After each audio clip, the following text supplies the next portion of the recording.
Ito, malapit lang po yan sa bahay ko, mga kapatid. Punta kami. Ayan yung paradahan ng tricycle. At yung kanan, pakaya na kami, pauwi na kami sa bahay ko. Ayan. Maraming mga sidewalk vendors dito tulad ko. Tulad niyan, oh. Ayan, ang ganda, no? Talagang na-locate na talaga sila sa sidewalk. May mga payukay, may nagtitinda ng boko, tinda ng ulam. Yes. Ayan, may nagtitinda ng ulam dito. Ayan. May mga kalaban ako dito, mga kapagso. Ngunit hindi ako nakipagpalisan sa kanila kasi simple lang. Diretso ako sa bahay. Oo. Thank you very much, mga kapagso. Papasok din. Wala, bakit dito? Doon ako sa bahay ko. Doon sa may Alphamart.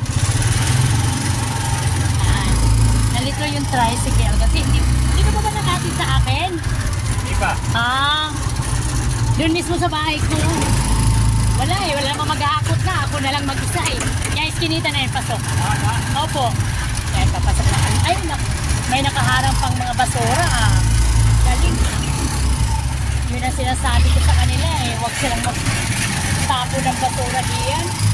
Ayan, mga kapatid, papasok na ako sa akin. Ba?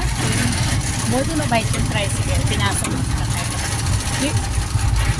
Yan yung bahay ko, yung kulay green. Medyo malayo. Dyan na lang ikaw. Thank you very much. Thank you po. Bye-bye.